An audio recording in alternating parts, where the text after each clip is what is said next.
Okay, I got some juicy information from talking with my surgeon at my last visit, and his conversation sparked some more research for me. So I just want to pass on my understanding of the Lapband, its purpose, how it works, and how we can work with the Lapband more easily. So I'll give you my start numbers because I do have the Lapband. So I will start it off. If you haven't seen any of my other videos, my start weight was 268 pounds, between 268 and 265. I am 5'5", and I had my surgery October 3rd, 2014. Everything went smoothly. Recovery was quick. And at my first appointment for a feel on November 13th, I weighed in at 240. I got a feel of 5 cc's. And my second feel, which was recently, was January the 15th. I got my second feel was 2 cc's. So I'm now at 7 cc's in my 14 cc realized band. And my weight was 247. So I gained lean muscle and lost fat, because I lost 6 inches from my waist, and I lost 4 inches from my back and breast area. So I still lost weight, even though the scale doesn't recognize the difference between muscle and fat. I lost weight, and so my doctor was just discussing things. He's really a personable gentleman, and he discussed things and even talks about different recipes. I mean, I couldn't ask for more from a surgeon. So I wanted to discuss some things that talking to him sparked me to research. One thing that he always says is go ahead and measure your food. Measure your food, because many of us who are overweight have a tendency to eat with our eyes and not with our stomach. So it's easy to overfill your plate. Even if you're eating on a saucer, you can still put more than what is needed for the Lapband to do what it needs to do.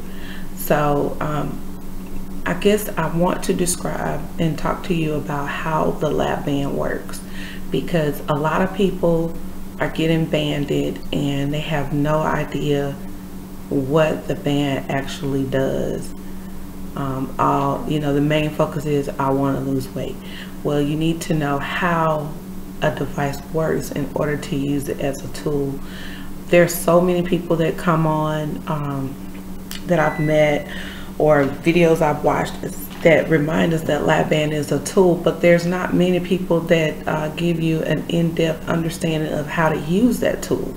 So I'm hoping that I can help someone and also have this documented for me, so that I can go back and look at the different research and epiphanies I've had with this Lapband. So maybe it'll help someone else, and if not, I know it'll help me in the future, because I have so much going on between my children and myself and school and my husband. I'm going to look at my own videos to remind myself of things. So that's another reason I do this. The purpose of the band is to suppress your appetite. Now, people will say, oh, my band is not working. I don't feel restriction. Restriction is not something that we should feel. So yeah, it's not something you should feel.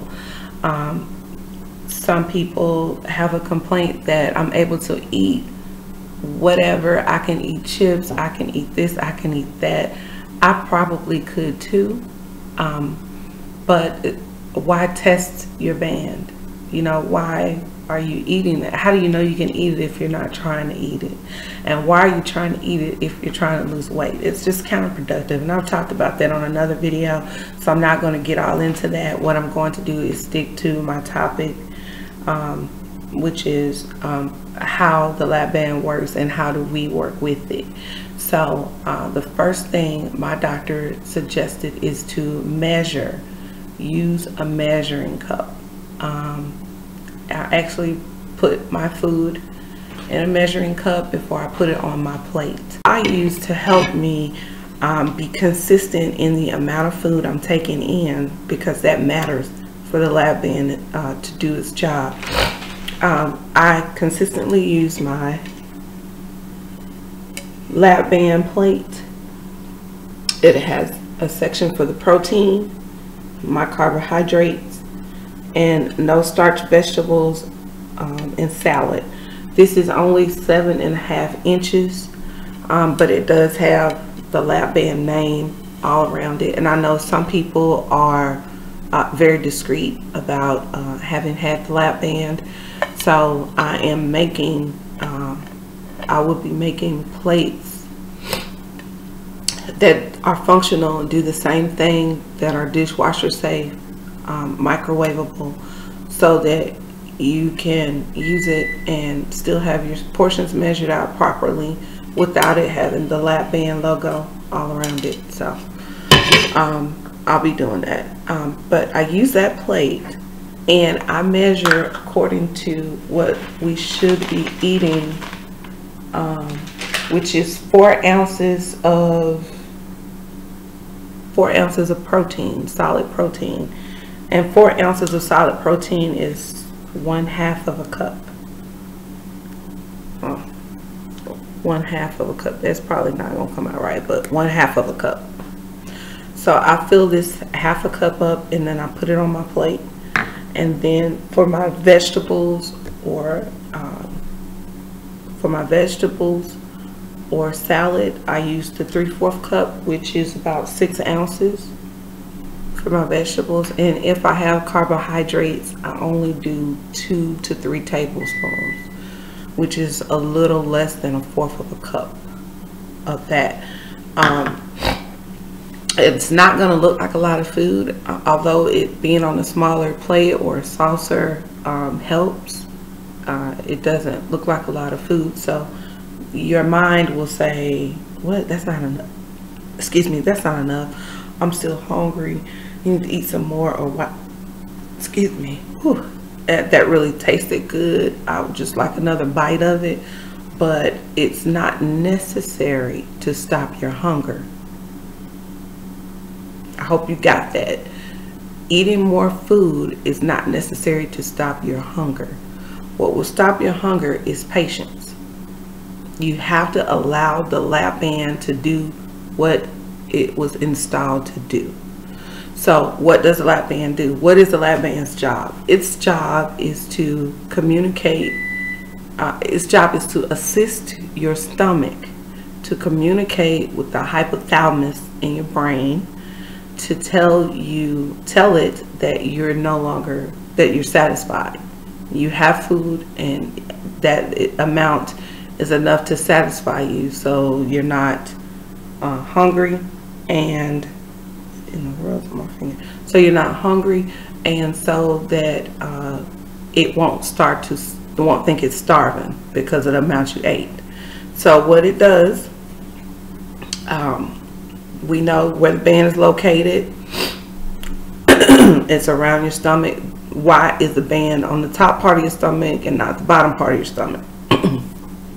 The upper part of your stomach is what needs to be stimulated to send that message to your brain that you have eaten, you are not starving, and you don't need anything else. That beeping in the background is my dishwasher, because I stopped it because it was so loud. I'm sorry about that. That's annoying.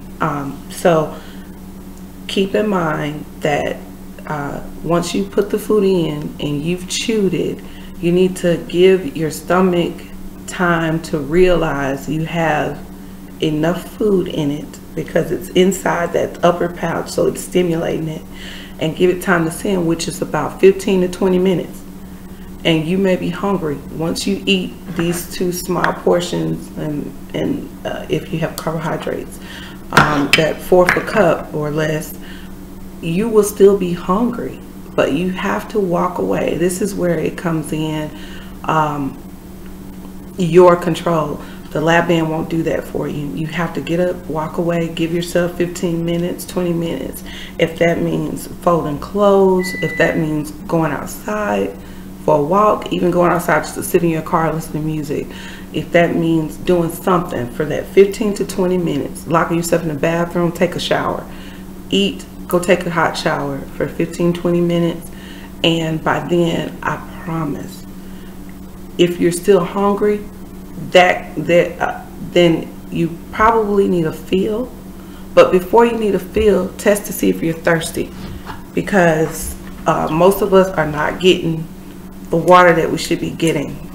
So our bodies will send a message of thirst, and we normally don't realize we're thirsty unless we've exercised or we've been working, doing something to exertion. So if you're thirsty and you really haven't done anything, you can confuse that for hunger.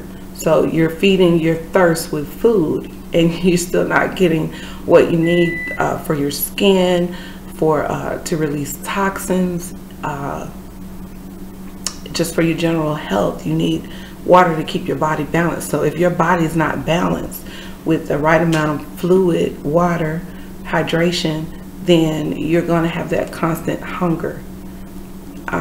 So I hope I'm helping explain this properly. I've put some notes.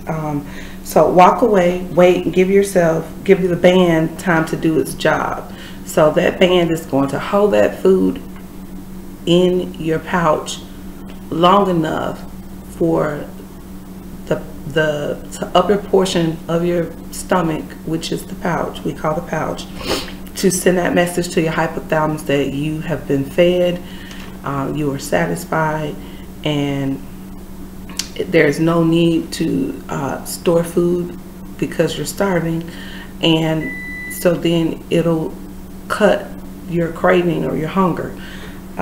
So you have to do that in order for it to work. So now, and the other thing I want to talk about was that the dimming of the hunger, it's to allow you the opportunity to take control of your life. So you don't have to just eat because you see it and you want it. You don't have to do that. It's like an argument. You don't have to argue with somebody. Walk away. Just, you're gonna have to leave that area or whatever that temptation is. But you will be less tempted if you're drinking enough water a day. So right now I weigh 247 pounds, and I divide that by 2. I'm at 223.5, which is right at a gallon of water a day that I need to drink. And so I fill this up with water only. I used to fill it with ice and then water. And this is approximately 52 ounces.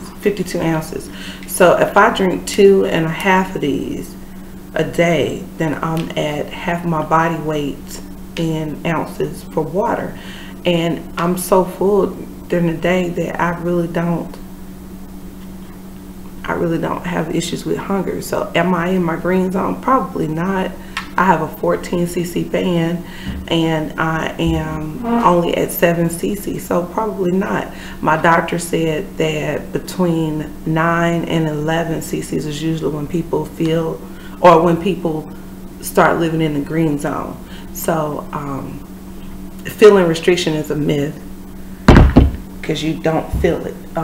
People think, let's clear up what restriction is. Restriction is not, the band is not going to make you stop eating bread.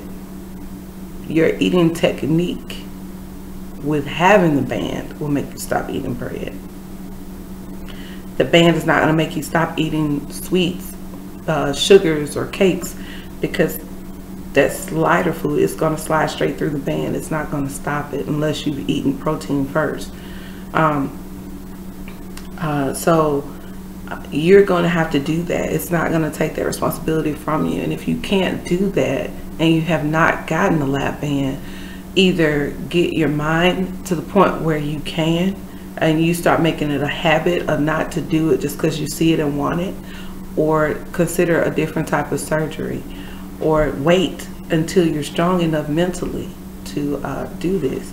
And other thing, with the drinking the water, when we sweat, that is water coming from our muscles. It's water coming from our muscles. So the water uses the fat, the muscle uses the fat for energy, and then it expresses it after used fat as sweat. So you need to drink more water to have energy, or else you'll be just so tired you won't be able to finish your exercise routine, whatever that may be, or for the rest of the day. So drink your water. The other thing I wanted to be sure that you got was that the way to know that you're in the green zone, I'm going to put up a photo of the green zone, and it'll give you documentation of what to look for to know. But if you're not walking away from you're eating too much, you're not measuring your food in that first year or so, then you may never reach green zone. There may never be a green zone for you because you're pushing it. You're not allowing, when I say you're pushing it, I mean you're not allowing the band to do its job anyway. So you just had a surgery and you're going about it thinking, oh, I'm eating less. But you may be eating less than you were. But if you're not eating the right things, if you're not cutting up your food and chewing it well, eating properly, and listen, the band is fickle. There will be times that you've cut the food, you've chewed it until your jaws are tired, and it still may not be able to swallow it well. Because keep in mind, your esophagus works with the bands, because it has to push that food down too. So it just may not work well for you. So you will have some times where you'll go through figuring out what is okay for me to eat and what's not, what takes just too much from me to eat and what doesn't. So you may be getting exerted and tired from all the chewing with something like a steak or some dried chicken or something that's really fibrous, and your throat has just gotten tired, and so you can't, it's not helping you be able to swallow it, and it becomes stuck and you have to bring it up. Now, I haven't had that episode, but what I'm saying is if you have that episode, you may be not, it may not be that you're doing something wrong. It just may be this just is not working with your throat and the band. And I mean, that's okay. There's always a substitute. Don't feel bad if it's something you can't eat, and don't feel like you failed. You haven't failed. You're learning. And listen, you can have the band for 10 years and still have to learn if you get an adjustment. With every adjustment comes learning. My doctor was explaining to me that every time I come into his office and I get an adjustment, be prepared to learn how to use that tool. It's just like getting a new tool, a new band in. It's not the same because he's changed it essentially. So now you have to learn how to work with that new tool, even if it's a micro change. You have to learn it. So pay attention to your body, listen to it, look for things. Don't eat until you feel full. If you get up from eating, and even if you've had a cup or half a cup of food or 3/4 cups of food, and you feel like you just had Thanksgiving dinner, then you're not paying attention to your body. Because I'll tell you what that feeling is. Whew, excuse me. That feeling of being stuffed is when the stomach has become stimulated enough by the food, and so we feel so full and sometimes even nauseous. And I'm talking about pre-band, before the band. If you overate or went out to an all-you-can-eat buffet, because I know I used to. You go to an all-you-eat buffet and they bring those rolls out and the butter, and you're eating them because they taste so good going in, and And then I used to drink a lot of sweet tea, or yeah, really sweet tea. So then I'm drinking a bunch of sweet tea. I ate a whole basket of rolls, and then my stomach it's not in pain, but it's uncomfortable because I know I ate too much. And then I'm tired. I'm just like, because my body's trying to digest all that I just ate. And so if you're getting that feeling after you've gotten the band, then you are not working with your band. You're not. You're winging it. You're just hoping the band kicks in and just says, you know what, I've had enough. And usually when the band says I've had enough, you're stuck, you're throwing up, you're sliming with mucus in your throat, where your throat is trying to get the food from out of your throat down into the pouch. But that sensation of feeling full, where your stomach feels full, like you said, I feel so full, and you want to rub your stomach, that sensation is actually the stomach stretching. Let me find it because I wrote it out. That sensation is the abdominal wall, not your stomach, the abdominal wall stretching and gas shifting in your bowel. So a lot is going on. So, and then your appetite becomes dim. So if you're feeling full, then you're not letting the band do what it needs to do, because it does not require all that, because we have the band. So we don't have to get to that point to get the message that we're full. The band does it without that, without overeating, without feeling so stuffed that I can't take another bite. The band does it. For me, it's a sigh when I've really overdone it. And when I say overdone, I mean when I've eaten and I'm eating just because it tastes good and because I'm in the habit of cleaning everything off my plate.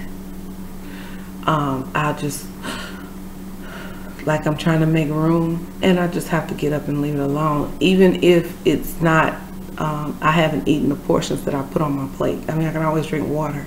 So this working with the Lapband is mostly mental. It's going to take you deciding, I will do this, I won't do that. The band is not failing you in that sense. You just haven't been given the right instructions on how to work with it. And I believe you can still be successful in your weight loss, and I believe you can still use the band as a tool. So if you're having problems with your band, I hope you really just take into consideration the main things that I'm telling you. Go and measure your food. Measure your food. 4 ounces, 6 ounces. 4 ounces is a half a cup of protein. 6 ounces is 3/4 cup of vegetables or salad, or vegetables that are not starch, non-starch vegetables. And if you must have carbohydrates, keep it at a 1/4 cup or under. And walk away after you're done eating. Give yourself 15 minutes. Take that shower, take that walk outside, do laundry, help kids with homework, whatever it is you can do, and see if your hunger does not subside. Another thing, for if you're a person who cooks for people, you're cooking for, like I cook for my family on a daily basis, every day. I don't like it, but I do it. So I'm cooking for them every day. And what I'll do is I will eat first. I'll eat first, and then I'll cook. If I'm going to eat with them and I'm not going to eat separate and we're going to eat as a family, then I am going to constantly drink water while I'm cooking. Because up until like the last 30 minutes so I can eat with them, but I'm going to drink my water and try to get all my water intake in that I haven't done, so that the smell of the food doesn't become head hunger and like I'm just starving, so then I want to overeat by the time dinner's done. So hopefully that is a tidbit that'll help somebody else. So thank you so much for listening. I know this is a long video, but I really wanted to get that across, because I see women every day who seem to just not know what to do, and they had the band 10 years. So hopefully this will help, and hopefully this will help me later when I need the info. Thanks again. Please subscribe, give me a thumbs up if you enjoyed the video, and have a good one.